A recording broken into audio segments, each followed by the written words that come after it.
nouvel épisode de la Minute du Traité consacré au nombre 11. Alors le 11 est un véritable nombre sacré et représente d'ailleurs la voie mystique. Il déborde de signification et de puissance. Alors puissance au sens de rayonnement et non de pouvoir. C'est un nombre complexe car il est à la fois un symbole, un signe, un message et une annonciation.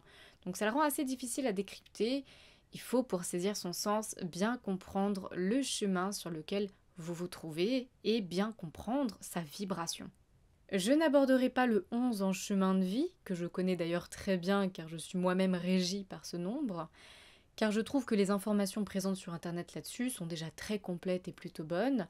J'ajouterai seulement pour les personnes qui sont régies par le 11 de ne pas dévier de ce chemin car les énergies sont très fortes et ce nombre peut vous emmener très loin, mais pas forcément du bon côté. Donc soit au-delà de ce que vous pourrez imaginer, de façon positive, soit à l'inverse, plus bas que terre.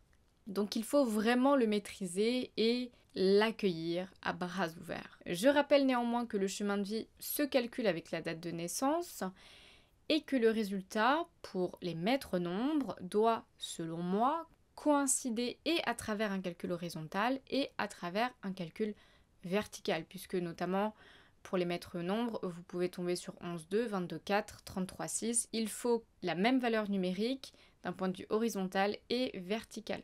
Donc vous pouvez regarder sur internet si vous voulez en savoir plus là-dessus. Alors le 11 est un symbole. Il symbolise l'entre-deux-mondes. C'est à la fois le ciel et la terre au sein du monde, à la fois le monde spirituel et le monde matériel au sein d'un monde.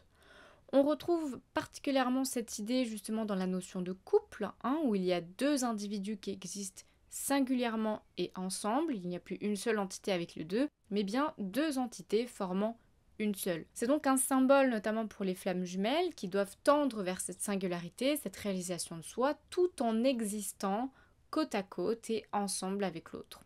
Donc le 11 est déjà une invitation à trouver l'équilibre entre ces deux mondes, mais aussi à conjuguer avec l'autre, que ce soit dans le couple sentimental, professionnel ou amical.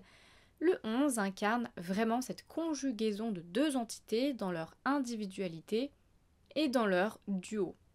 Le 11 est aussi la porte ou un portail spirituel. Alors je n'aime pas trop le terme de portail car dans mon esprit je l'associe trop à un niveau collectif, notamment parce qu'on va souvent parler de portail énergétique, de portail spirituel, etc.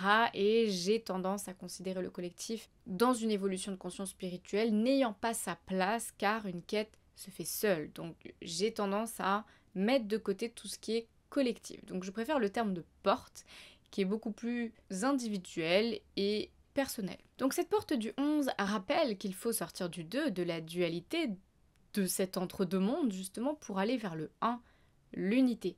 C'est donc une passerelle vers des dimensions supérieures et un moyen d'atteindre une connexion profonde avec le divin, c'est l'ouverture à des niveaux de conscience supérieurs. Le 11 est donc intrinsèquement lié au chemin d'éveil, à l'éveil spirituel, puisqu'il offre des accès pour s'élever et ascensionner.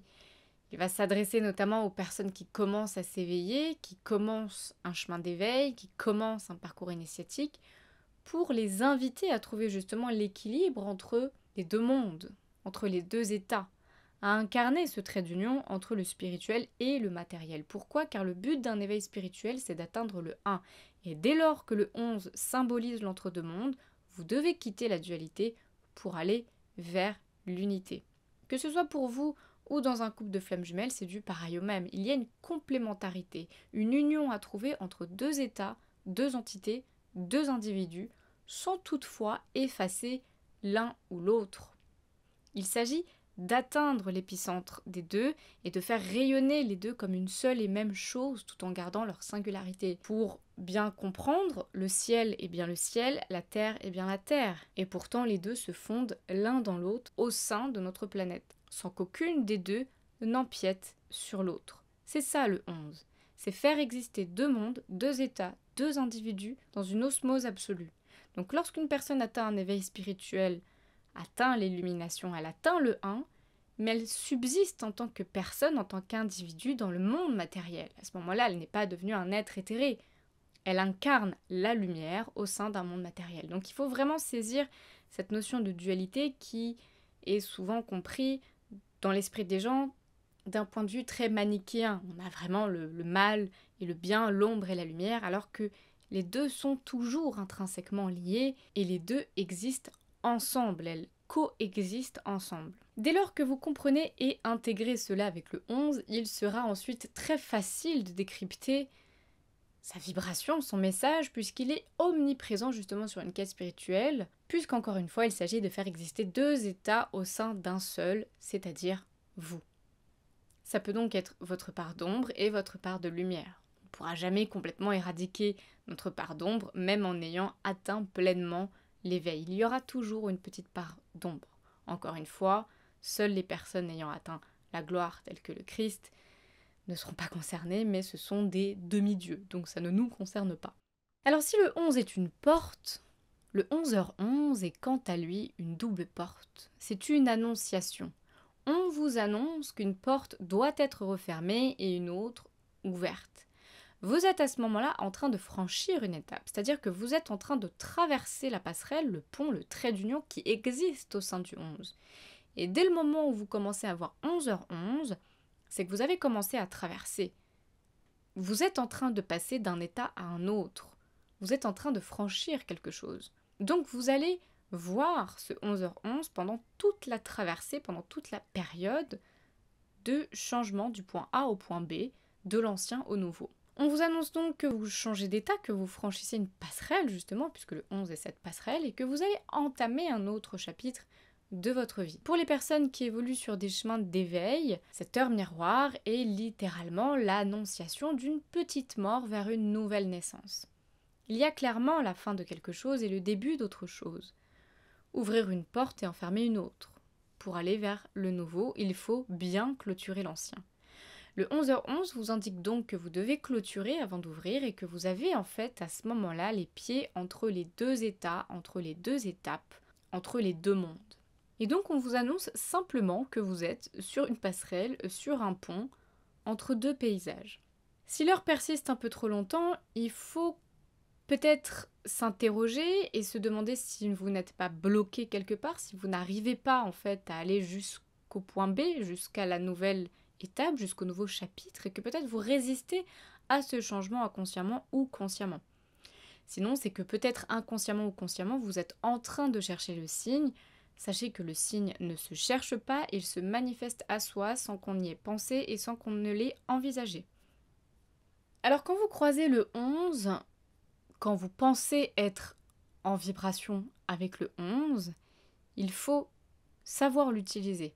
Il ne faut pas juste observer et subir, il faut s'entraîner à utiliser le potentiel du 11, qui représente également le potentiel de création et le potentiel d'expression de soi. Donc concrètement, si vous tombez sur leur miroir, prenez conscience que vous êtes d'une certaine manière en train de traverser quelque chose déjà. Prenez conscience que vous êtes aussi certainement encore en train d'osciller entre deux parties de vous-même et demandez-vous comment faire pour fusionner ces deux parties, pour fusionner votre dualité intérieure. C'est toujours intéressant et important de se dire comment je peux conjuguer ça et ça dans ma vie, à l'intérieur de moi, dans mon entourage. On est toujours en train d'osciller entre deux choix, deux situations, deux choses, deux états, deux émotions, peu importe. Il faut toujours essayer de ramener les choses dans leur centre et se demander comment faire.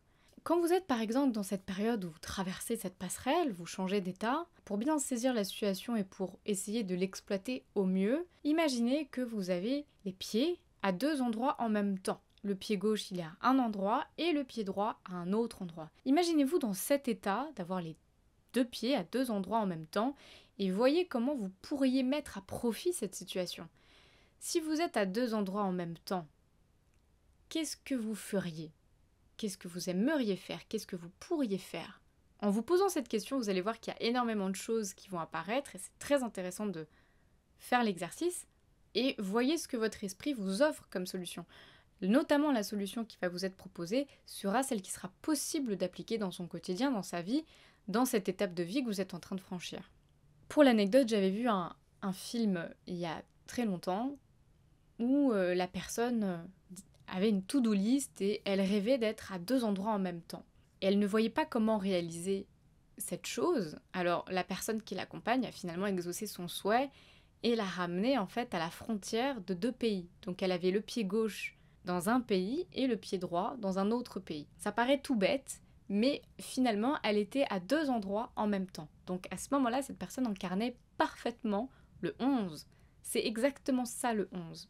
Essayez de retransposer par exemple cet exemple à un niveau plus abstrait, à un niveau plus spirituel aussi, ou tout simplement dans votre travail, dans vos projets. Essayez de voir comment faire 2 choses en même temps, comment les conjuguer, tout en faisant jaillir l'énergie centrale.